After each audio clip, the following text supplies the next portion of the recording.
بسم الله الرحمن الرحيم. اولا الحمد لله انا جد سعيد، واخا كاين اكراهات ولكن الحمد لله يعني هذا العرس الكبير ان شاء الله اللي غادي تحتضنوا مدينه وجده في دورته الثامنه، والا وهو الدوري الدولي لمدينه وجده للرياضه التايكوندو. الحمد لله. يعني الدوره الثامنه ماشي سهله باش انك كل سنه توظف نفس التاريخ ونفس المستوى ديال التنظيم ونفس الاقبال. الحمد لله هذا ما كيزيدنا الا ان الناس دايره فينا الثقه، والحمد لله احنا ما غاديش نخيبوا الظن ديالهم ديال هاد الابطال وهاد المشاركين والدول المشاركه واللاعبين وجميع الفعاليات، المدربين، الجامعات. الحمد لله غادي يلقاو داك الشيء اللي بغاو هما ان شاء الله بمدينه وجده، وان شاء الله مع تضافر الجهود ولقينا يعني واحد الوعود من المسؤولين ان شاء الله غادي يزيدوا في الدعم ديال هذه الجمعيه باش ان شاء الله نزيدوا نوسعوا هذا الدوري الدولي. وان شاء الله اليوم راه تقريبا من احسن الدوريات في افريقيا ومن بين الاحسن في العالميه، وان شاء الله نزيدوا نكبروه الا وان شاء الله ندخلوه في لو سيركوي انترناسيونال باش يولي ان شاء الله معتمد مع الجامعه الملكيه المغربيه للتايكواندو. وبهذه المناسبه كنشكر السيد الرئيس الجامعه السيد الاستهلال بالدعم ديالو والمواكبه ديال الدوري، وان شاء الله غيكون حاضر معنا توا في الافتتاح. وكنشكر الفاعلين وكنشكر المسؤولين اللي بكل صراحه كيعاونوا التورنوا باش ان شاء الله ياخذ المكانه ديالو او نيفو انترناسيونال في لو سيركوي مونديال ان شاء الله. وان شاء الله يكون يوم الافتتاح يوم السبت، وان شاء الله غادي يكونوا تقريبا 800 مباراه باش الناس يجوا، والدعوه عامه الدخول بالمجان. حنا ما باش الناس كلهم الشباب ندعموهم على الرياضه والصغار باش نشجعوهم انهم يمشوا للرياضه، والرياضه مفيده للصحه. وان شاء الله في رياضه التايكوندو معروفه انها اخلاق وتربيه، وحنا رهن الاشاره جميع الناس اللي بغاو يجيو الحضور.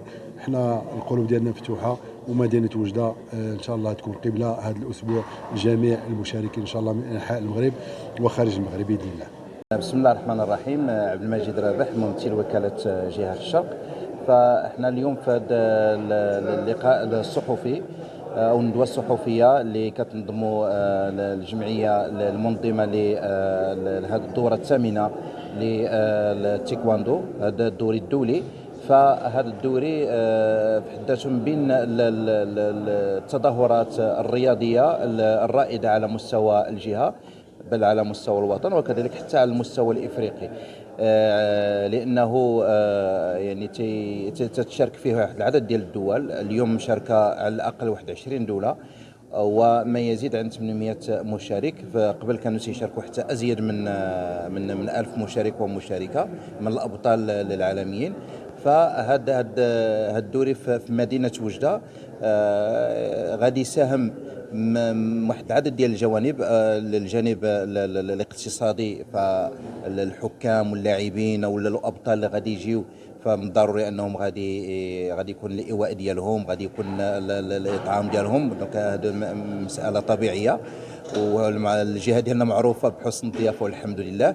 وهناك كذلك على المستوى السياحي، فهذه التظاهره غادي تساهم في التعريف بالمؤهلات السياحيه ديال الجهه ومن جميع النواحي ديالها، حتى الصناعه التقليديه ربما غادي تنتعش في هذه الايام. فبالنسبه لوكاله جهه الشرق، فالدعم ديالها تيجي في هذا الاطار، لان تندعموا اولا جميع الانشطه الثقافيه والرياضيه بالجهه. وهذه الجمعيه ديال التايكواندو من بين الجمعيات الرائده اللي تندعموها وتقريبا سنويا وبمبالغ محترمه، يعني تمكنها من يعني باش يعني واحد العدد ديال لي شارج ديالها كتقدر تاخذهم بعين الاعتبار. ف الدعم ديالنا تيجي كرافعه، ربما ما تناخذوش 100% ديال المصاريف، ولكن الدعم ديالنا كيكون رافعه من اجل الرقي بهذه التظاهرات الرياضيه الى مستوى اعلى. واتمنى في الاخير يعني النجاح لهذا الدوري الدولي، وكذلك اتمنى تضافر الجهود ديال جميع المؤسسات ديال العموميه والخواص كذلك من اجل المزيد من الدعم هكذا تظاهرات وهكذا يعني جمعيات رائده في الجهه. وشكرا لكم.